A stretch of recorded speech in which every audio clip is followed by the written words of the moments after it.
Big Splang asks for Erin. Saw your video on the Purify drivers. Worth spending 50% more for a speaker with the 8-inch.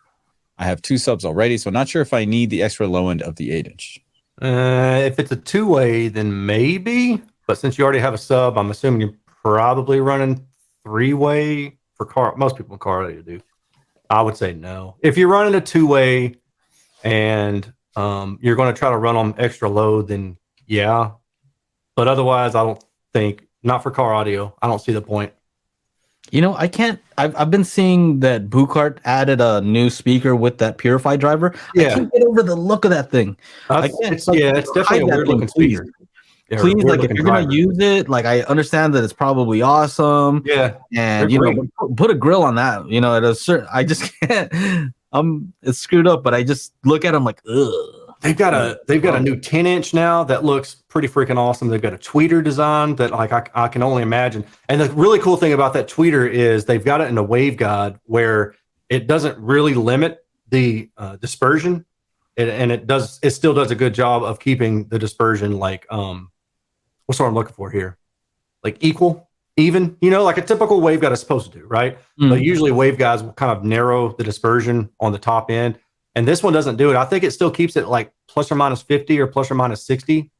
And that's pretty good for a dome tweeter and a waveguide. I mean, usually it's plus or minus 40 or 50 is what I typically see.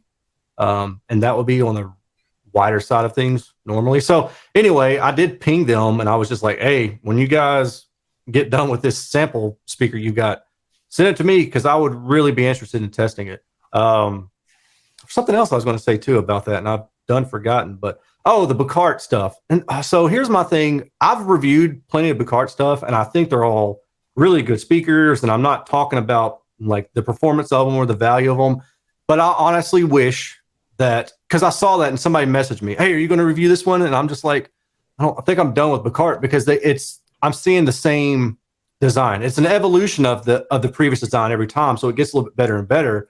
But just aesthetically, it looks like the same. And I'm just kind of like, I'm waiting for them to do something completely different. No more of that big, waveguide with the driver and that slanted enclosure. Like, I want to see them do something different. 3/4 inch tweeter. Right? Yeah, I just want to see them do something different, and then that would make me excited about them. But it's, again, not knocking the speaker. Good speakers, great company to deal with in my experience. But I just want to see something different. Maybe the Porsche, Porsche, they only make a small change, but when you look at the whole thing, like, look at their first one. That is actually a big change. Now it's active. Now they're using this new driver. I've never reviewed any, but I see that they have a formula that looks like it works, and so they're just kind of they're tweaking it, improving the design a little bit each time, but it still looks pretty much the same. I think maybe this one has a different tweeter. Maybe it has a different tweeter. I bet the next one will have like chamfer 3 tweeters.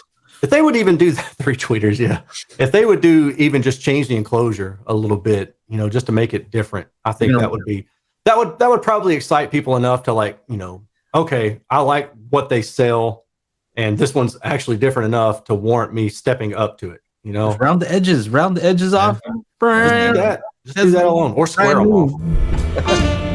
All right, everybody, we do the Daily Hi-Fi podcast every Monday, 4 p.m. Pacific Standard Time. So make sure you join up to the YouTube channel, youtube.com/Daily Hi-Fi, and we will see you there for the big show every Monday. Yeah.